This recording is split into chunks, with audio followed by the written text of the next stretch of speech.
kataasan, siya'y papurihan, Diyos ng lahat o papuri. Sa kataasan, siya'y papurihan, ngayon at magpakailanman.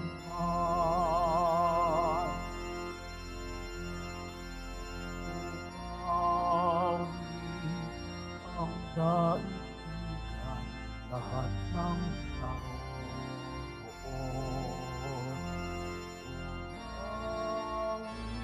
Ang sangkatauhan, purihin ang Panginoon. Papurit sa kalikasan, siya'y papurihan, Diyos ng lahat o papuri. Sa kaitaasan, siya'y papurihan, ngayon at magpakailanman. Sa ngalan ng Ama at ng Anak at ng Espiritu Santo, Amen. ang pagpapala ng ating Panginoong Jesucristo, ang pag-ibig ng Diyos Ama, at ang pagkakaisa ng Espiritu Santo naway sumainyong lahat. At sumaiyo rin. Mga kapatid, nasa Martes tayo ng 11 na linggo ng kalimang panahon sa pulang taon ng ating pagdiriwang. Isama po natin sa misa natin ngayon ang mga intensyon para sa araw ngayon. Ang inyong mga intensyon kay narito sa Basilica Minor at Pamansang Dambana ni Jesus Nazareno. Ang mga intensyon man isa sa atin, sumita ng live streaming through Facebook Live, YouTube, X at babang social media dito sa ating bansa at iba't ibang dako ng mundo. Idagagin natin ang ating intensyon para sa kapayapaan sa buong mundo. Mga kapatid, sa unang aklat ng mga hari, dahil sa babala na pinahayag ni Propeta Elias, ay nagbalik loob ang Haring Ahab. Sa ating Ebanghelyo ni San Mateo, tinuturuan tayo ng ating Panginoon na naway tayo maging ganap at banal gaya ng Diyos na may kabanalan, sapagkat nahigitan natin ang ginagawa ng kabutihan at pagsunod sa kautusan. Ngunit dahil sa ating kahinaan, tayo nagkasala. Aminin po natin ang ating mga kasalanan upang tayo maging marapat gumanap sa banal na pagdiriwang. Inaamin ko sa makapangyarihang Diyos at sa iyong kapatid na lubha akong nagkasala sa isip, sa salita, sa gawa at sa aking pagkukulang. Kaya sinasamo ko sa mahal na Birhen Maria, sa lahat ng mga anghel at mga banal, at sa inyong kapatid na ako ay panalangin sa Panginoong ating Diyos. Kaawaan tayo makapangyarihang Diyos, patawarin tayo sa ating mga kasalanan, at patnubayan tayo sa buhay na walang hanggan. Amen. Panginoon, kaawaan mo kami. Panginoon, kaawaan mo kami. Kristo, kaawaan mo kami. Kristo, kaawaan mo kami. Panginoon, kaawaan mo kami. Panginoon, kaawaan mo kami. Manalangin tayo. Ama naming makapangyarihan, lakas ka ng mga walang inaasahan kundi ikaw. Ang pagluhog namin ay iyong pagbigyan, sapagkat kami mga tao lamang na pawang mahihina kapag iyong iniwanan. Kaya naman kami lagi mong tulungan upang sa pagtupad ng iyong mga kautusan, ikaw ay aming mabigyang kasiyahan sa aming iniisip at ginagawa araw-araw. Sa pangitan ni Jesucristo kasama ng Espiritu Santo magpa sa walang hanggan. Amen. Magsiupo muna ang lahat.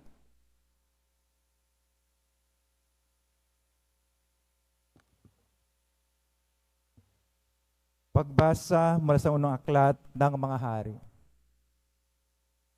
Nang patay na si Nabat, sinabi ng Panginoon kay Elias na taga Nisbe, "Padali ka, puntahan mo si Haring Akab. Makikita mo siya sa Jezreel, sa ubasan ni Nabat. Naparoon siya upang kamkamin iyon. Sabihin mo sa kanya, ito ang pinasasabi ng Panginoon. Isa kang mamamatay tao. Ngayon naman, pangangkam ang ginagawa mo, kung saan hinimod na mga aso ang dugo ni Nabat. doon din hihimurin ng mga aso ang iyong dugo. Sinabi ni Akab kay Elias, narito ka na naman, mahigpit kong kaaway. Sagot naman sa kanya ni Elias, oo, hinahanap kita uli, sapagkat naguman ka na sa kasamaan. Malagim na parusa ang babagsak sa iyo. Ganito ang pinasasabi ng Panginoon, itatakwil kita, lilipulin ko ang mga anak mong lalaki, matanda at bata. Parurusahan kita tulad ng ginawa ko sa angkan ni Rehoboam, na anak ni Nabat, at sa angkan ni Baasa, na anak ni Ahiyas, sapagkat ako'y ginalit mo at ibinulid mo ang Israel sa pagkakasala. Ito naman ang sumpa laban kay Jezebel. Kakarin siya ng mga aso sa nasasakupan ng Jezreel. Sino man sa angkan ni Akab ang mamatay sa bayan ay kakanin ng mga aso. Sino mang mamatay sa bukid ay kakanin ng mga uwak. Dahil sa mga sulsol ni Jezebel, nagumon si Akab sa paggawa ng masama sa paningin ng Panginoon. Sumamba rin siya sa mga Diyos-Diyosan, gaya ng mga Amoreo, na pinalayas ng Panginoon pagdating sa bayang Israel at sa lupaing iyon. Nang marinig ni Akab ang mga sinabi ng propeta, ginawak niya ang kanyang damit, ang suot ng sako, at hinubad yun kahit sa pagtulog. Nag-ayuno siya bilang tanda ng malaking kalungkutan. Kaya't sinabi ng Panginoon kay Elias, hindi mo ba napansin kung paano nagpakababa sa harapan ko si Akab? Sapagkat nagpakababa siya, hindi ko itutuloy ang parusa sa kanya habang siya'y nabubuhay.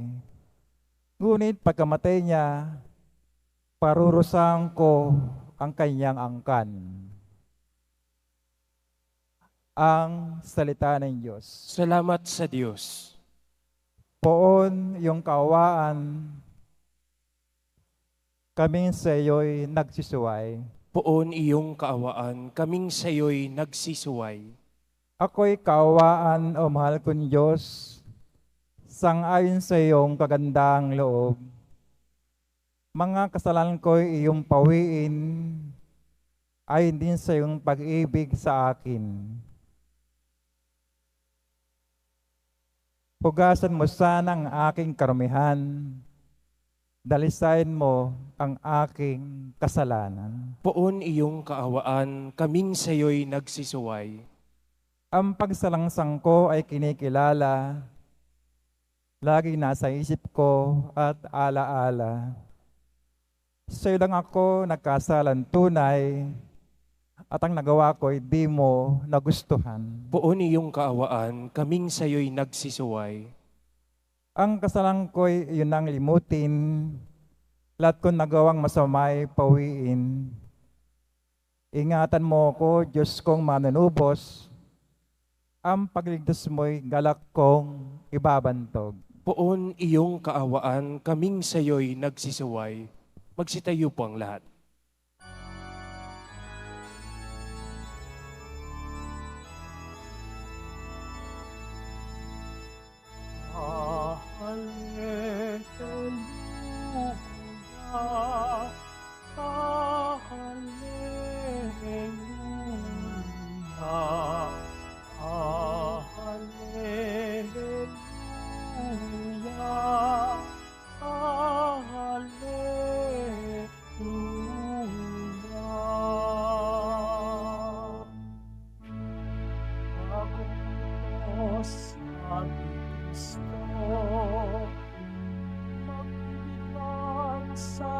kayo, katulad ng pag-ibig ko.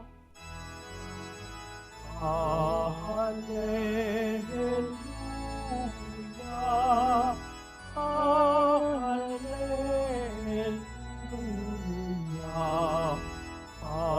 Hallelujah, Hallelujah.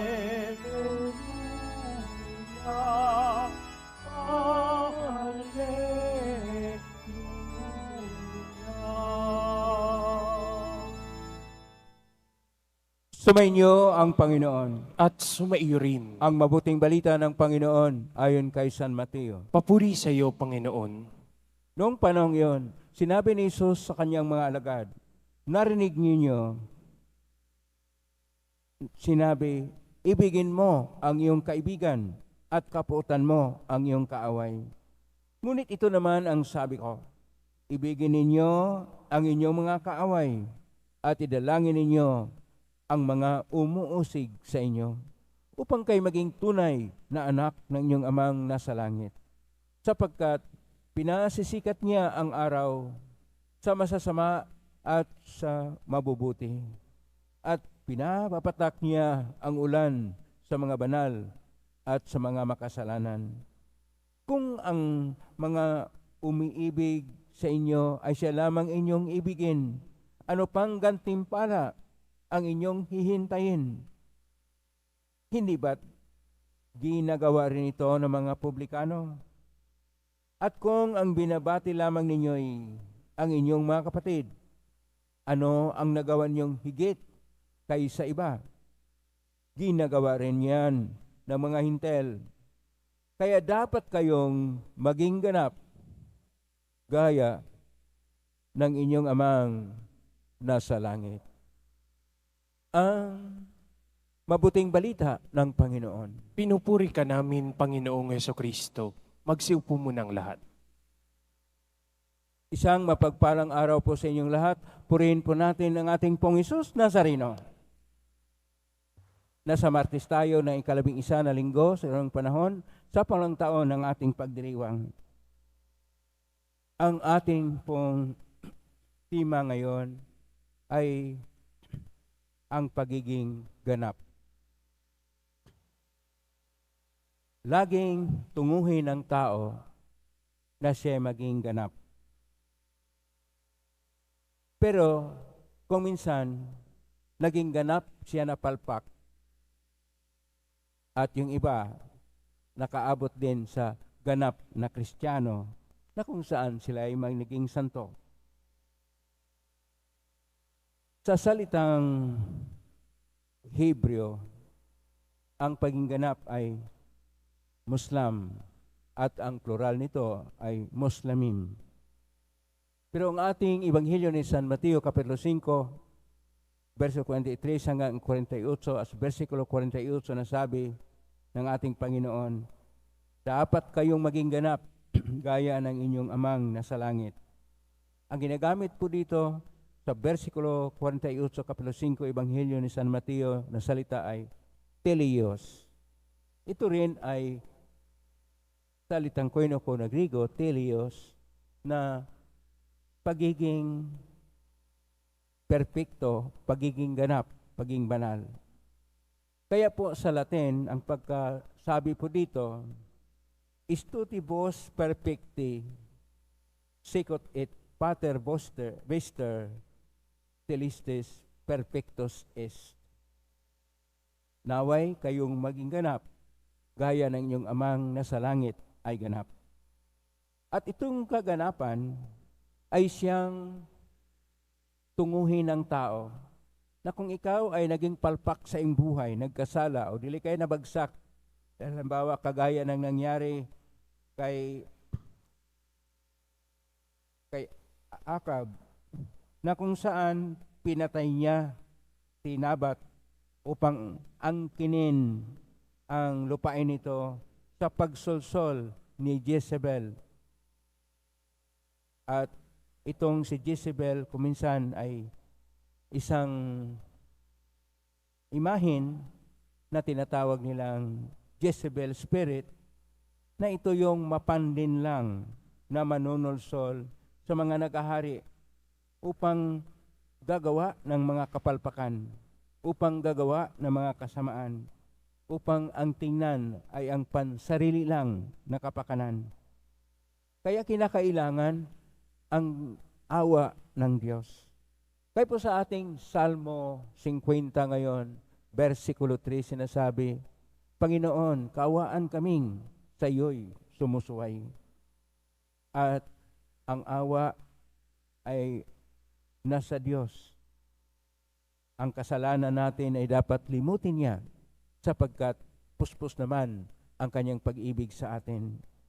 Pero dapat nating tingnan na ito ay nangangailangan ng pagbabalik loob. Pagbalik loob na ayon pa sa ating Panginoon at sa mga Hebreo, teshuvah. Teshuvah, balik sa Diyos. Pero sa Koinokon na Griego, metanoia, ang pagbalik loob na una sa lahat ay gagawa pa ng higit sa nakasulat sa kautusan. Ano pong nakasulat sa kautusan? Ibigin mo ang iyong kapwa.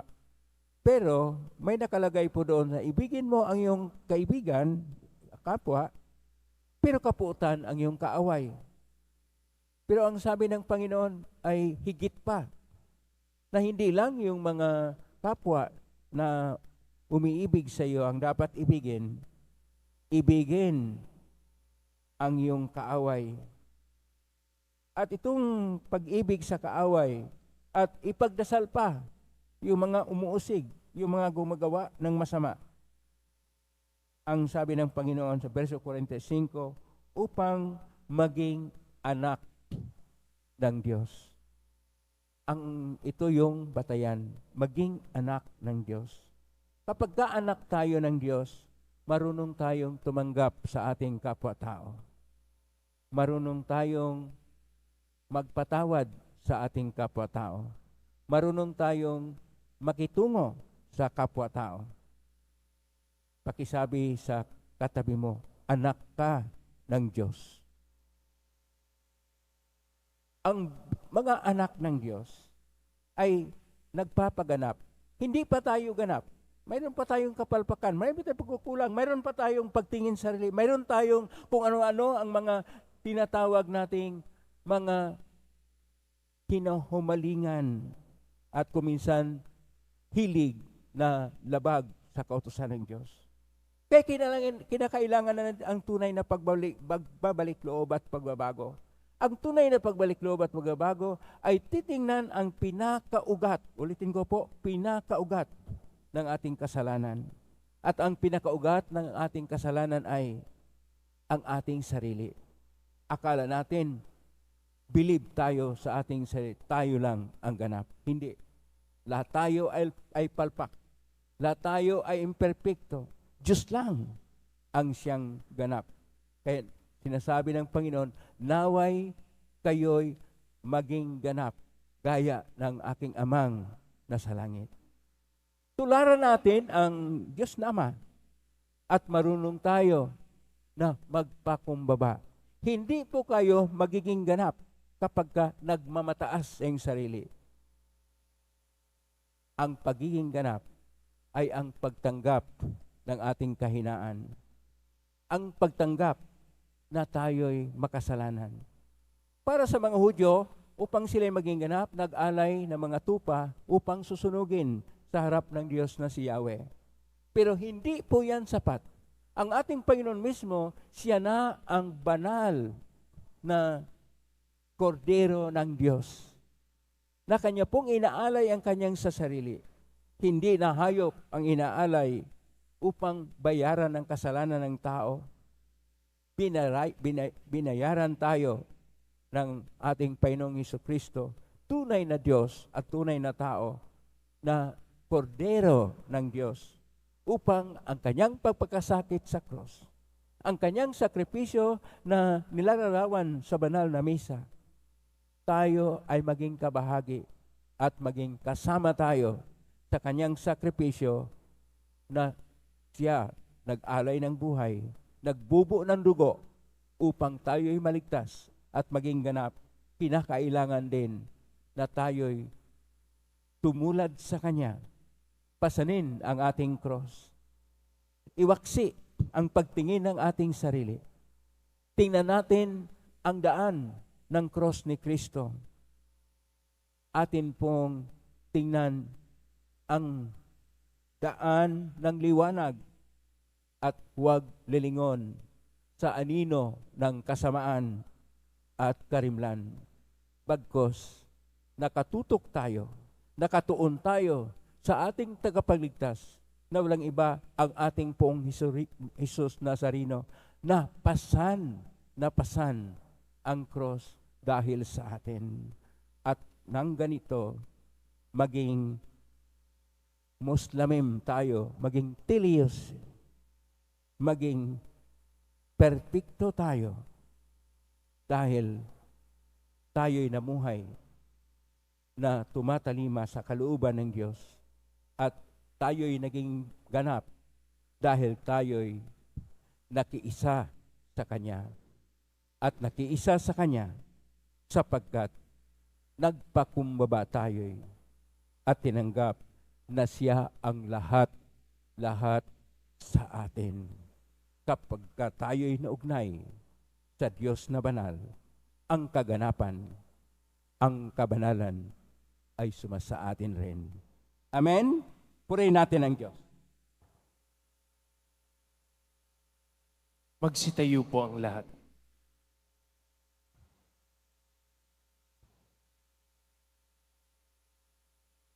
Minamahal ko mga kapatid, lumapit tayo sa Ama upang tulungan tayong makasunod sa halimbawa ni Jesus na nag-utos sa atin na ibigin natin ang ating mga kaaway. Ama, tipunin mo kami sa iyong pag-ibig. Ama, tipunin mo kami sa iyong pag-ibig. Ang mga pinuno ng simbahan naway magbigay saksi sa pamamaraan ng habag, pag-ibig at pagpapatawad upang masalamin sa kanila ng sanlibutan ang kabanalan ng Diyos. Manalangin tayo. Ama, tipunin mo kami sa iyong pag-ibig. Ang mga namimighati at nasusuklam sa kanilang kapwa, naway mapagtanto na maghihiwalay sa kanila sa Diyos ang pagbibigay daan sa hinanakit at galit. Manalangin tayo. Ama, tipunin mo kami sa iyong pag-ibig. Ang mga pamilyang nagkahiwa-hiwalay at sinira ng hindi pagbibigay halaga sa bawat isa, naway muli nilang matagpuan ang dating alab ng pagsasama at pagkakasundo. Manalangin tayo. Ama, tipunin mo kami sa iyong pag-ibig. Ang mga may sakit, naway makamit ang kapayapaan ng kaisipan at kalooban na nagmumula sa kanilang pagkakaunawa at pagtanggap sa kahalagahan ng kanilang pakikihati sa pagdurusa ni Kristo. Manalangin tayo. Ama, tipunin mo kami sa iyong pag-ibig. Ang mga pumanaw, naway makihati sa kapayapaan at kaligtasan ng paghahari ng Diyos. Manalangin tayo. Ama, tipunin mo kami sa iyong pag-ibig. Sa tahimik, idulog natin sa Panginoon ang ating mga sariling kahilingan. Ama naming Diyos, alam mo kung ano ang mabuti para sa amin. Tanggalin mo ang lahat ng hinanakit sa aming mga puso at basbasan mo ang lahat ng aming pagsusumikap na mahalin ang aming kapwa. Hiling namin ito sa pangitan ni Kristong aming Panginoon. Amen. Magsiupo muna ang lahat.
Magsitayo po ang lahat. Manalangin kayo kapatid upang paghahain natin ay kalugdan ng Diyos Amang makapangyarihan. Tanggapin nawa ng Panginoon itong paghahain sa iyong mga kamay, sa kapurihan niya at karangalan, sa ating kapakinabangan, at sa buong sambayanan niyang banal. Ama naming lumikha, kami ginagawa mong angking katauhan na dapat pakanin at pangalagaan, at yung dinudulutan ng banal na pakikinabang. Ipagalob mong kami huwag magkulang sa mga inuukol mo sa aming kapakanan, sa pangitan ni Kristo kasama ng Espiritu Santo, magpa sa walang hanggan. Amen. Sumainyo ang Panginoon. At sumaiyo rin, Sa Diyos sa inyong puso at diwa. itinaas na namin sa Panginoon. Pasalamatan natin ang Panginoong ating Diyos. Marapat na siya ay pasalamatan. Ama namin kaparingan, tunay marapat ni kay aming pasalamatan. Pinagbigyan mong ito'y aming mahihiyag. Kay ito'y walang anumang may daragdag sa kadakilaang sa iyo ay likas. Sa pagpupuri namin, ang nakikinabang ay kami rin yung pinakihirapan sa pangitan ng anak na minamahal. Kay kaysa namang helsi si awit ng papuri sa pay sa kalangitan, kami nagbubunyi sa kadakilaan. Santo, Santo, Santo, Panginoong Diyos ng mga hukbo, napupuno ang langit at lupa ng kadakilaan mo, o sana sa kaitaasan, pinagpala ang naparirito sa ngalan ng Panginoon, o sana sa kaitaasan. Magsiluhod po ang lahat. Ama naming banal, ikaw ang bukal ng tanang kabanalan, kaismitan ng Espiritu, kayong banal na makalob na ito upang para sa aming maging katawan at dugo ng aming Panginoong Kristo. Bago niya pinagtiisang ko sang loob na maging handog, hinawakan niya ang tinapay, pinasalamatan kanya, pinaghati-hati niya yon, iniabot sa kanyang malagad at sinabi, tanggapin ninyong lahat ito at kanin. Ito ang aking katawan na ihandog para sa inyo.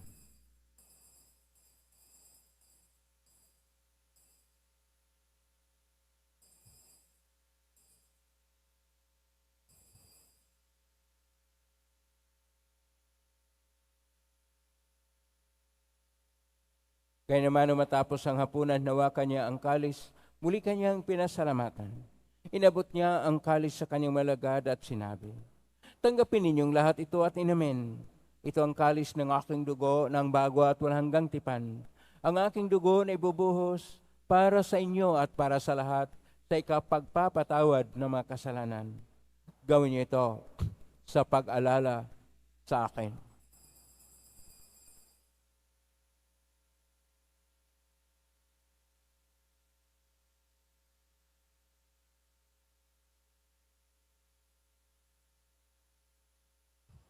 Magsitayo na po ang lahat. Ang misteryo ng pananampalataya. Si Kristo'y namatay, si Kristo'y nabuhay, si Kristo'y babalik sa wakas ng panahon.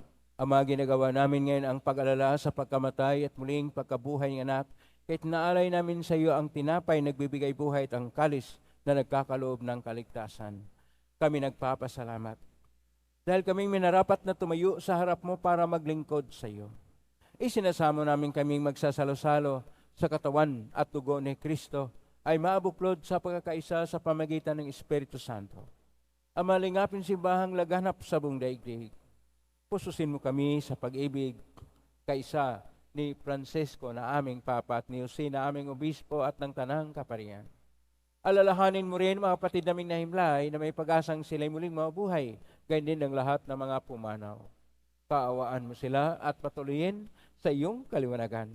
Kawan mo pating kaming lahat na makasalo siyang buhay na walang wakas, kaisa ng mahal na Berhen Maria na ina ng Diyos, ng kabiyak ng puso niyang San Jose, kaisa ng mga apostol, ni San Juan Bautista, ni San Roque, ni San Lorenzo Ruiz de Manila, ni San Pedro Calungsod, at ng lahat ng mga banal na namuhay dito sa daigdig ng kalugod-lugod sa iyo. May pagdiwang nawa namin ang pagpupuri sa karangal mo sa pangitan ng anak na aming Panginoong Hesus Kristo.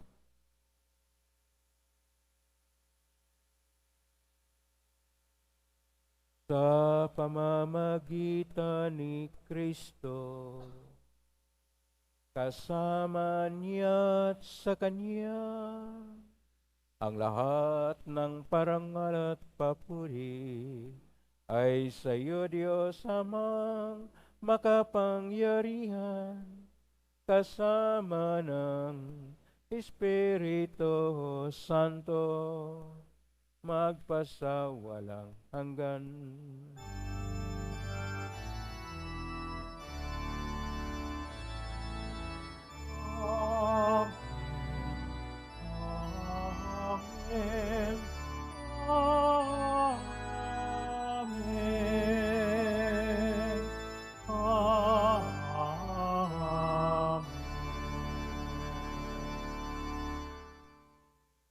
sa tagubili ng magaling na utos. Sa turo ni Jesus na pay natin at Diyos, ipahayag natin ng lakas loob. Ama namin, sumasa langit ka, sambahin ang ngalan mo. Mapasa amin ang kaharian mo. Sundin ang loob mo dito sa lupa para nang sa langit. Bigyan mo kami ng aming kakanin sa araw-araw. At patawarin mo kami sa aming mga sala, para nang pagpapatawad namin sa nagkakasala sa amin. At huwag mo kaming ipahintulot sa tukso, at iadya mo kami sa lahat ng masama. Hinihiling namin kami iadya sa lahat ng masama, pagkalooban ng kapayapaan araw-araw, iligtas sa kasalanan at ilay sa lahat ng kapahamakan, samantalang aming pinanabikan ang dakilang araw ng pagpapahayag ng tagapagligtas naming si Jesucristo. Sapagkat iyo ang kaharian at ang kapangyarihan at ang kapurihan magpakailanman. Amen. Panginoong Jesucristo, sinabi mo si mga apostol, kapayapaan ang iniiwan ko sa inyo. Ang aking kapayapaan na binibigay ko sa inyo. Tunghayin mo ang aming panampalataya at huwag ang aming pagkakasala. Pagkalooban mo kami ng kapayapaan at pagkakaisa ayon siyang kalooban, kasama ng Espiritu Santo, magpa sa walang hanggan. Amen. Ang kapayapaan ng Panginoon ay laging sumainyo. At sumaiyo rin. Magbigay kayo ng kapayapaan sa isa't isa. Kordero ng Diyos, na nag-aalis ng mga kasalanan ng sanlibutan, maawa ka sa amin. Kordero ng Diyos na nag-aalis ng mga kasalanan ng sanlibutan, maawa ka sa amin. Kordero ng Diyos na nag-aalis ng mga kasalanan ng sanlibutan, ipagkaloob mo sa amin ang kapayapaan. Magsilhod po ang lahat.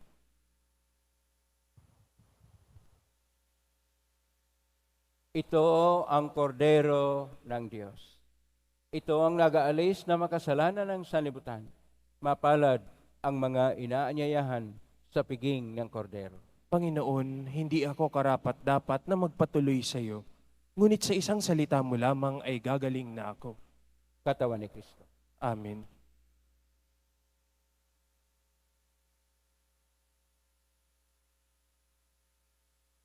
Para sa lahat ng tatanggap ng banal na komunyon, sasagot po tayo ng amen pagkasabi ng pare o ng lay minister ng katawan ni Kristo at isubo agad sa bibig bago umalis sa harapan ng pare o lay minister.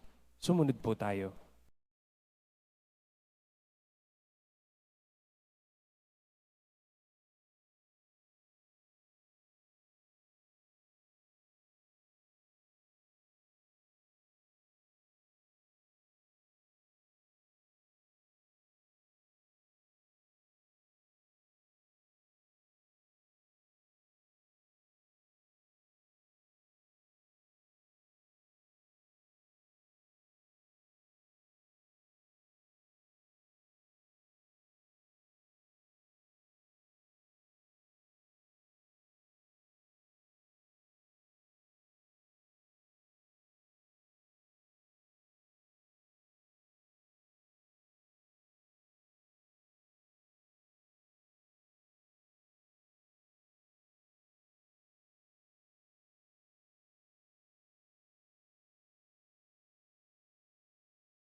Magsitayo po ang lahat. Manalangin tayo. Ama naming mapagmahal, ang pinagsaluhan naming banal na pakikinabang na nagpapahiwatig ng iyong pakikiisa sa tanang naritong nakipagdiwang ay magdulot nawa ng pagkakaisa sa iyong sambayanan. Sa pangitan ni Jesucristo kasama ng Espiritu Santo, magpa sa walang hanggan. Amen. Maraming salamat po sa inyong pagdalaw sa tahanan ng ating pong Jesus Nazareno, kay mga naugnay din sa iba't ibang social media platform na cross-posting sa iba't ibang paraan at ang lahat ng mga tumutulong naway pagpalain kilagi ng pong Jesus Nazareno. Salamat sa lahat ng mga naglilingkod ngayon, pagpalain kilagi ng poong Jesus Nazareno. Plakpakan po natin lahat ng mga naglilingkod, lahat ng narito, lahat ng naugnay sa atin naway ang Diyos ay magpapala sa inyo ng biyayang siksik, liglig at nag-uumapaw. Ganap. Tinatawag tayo na magiging ganap o banal gaya ng ating Panginoong nasa langit. Ang kinakailangan dito ay ang tunay na pagbabalik loob upang tayo'y makiisa sa sakripisyo ng ating Poong Hesus Nazareno. Upang tayo ay mamuhay na matuwid at tumatalima sa kanyang kalooban. Ngayon na po, ang babasbas, mayari po lamang itaas bagya, mga bagay-bagay na pasbasan. Sumainyo ang Panginoon. At sumaiyo rin. Mahal na Poong Hesus Nazareno, inihag mo sa ng cross ang walang malo na pag-ibig ng Diyos sa sangkatauhan. Pakinggan mong kilinganin ka na nagsusumamo sa iyo, makamtanawan nila ang katugunan na tanggapin ang kasagutan mitang na loob na tinatanaw. Basbasan di po ninyo ang mga dalang imahin, dasal at mga bagay-bagay. Basbasan na may makaramdaman. Sa pangitan ng benisyon ito na malala ng pangakon sa binyag na ikaw ay ibigin at paglalingkuran bilang Panginoon magpa sa walang hanggan. Amen. Pagpalain ka ng makapangyarihang Diyos, Ama at Anak at Espiritu Santo. Amen. Maiking taglay ang kapayapaan, pag-ibig at pag-asa ng Poong Hesus Nazareno. Salamat sa Diyos. Purihin natin ang ating Poong Hesus Nazareno.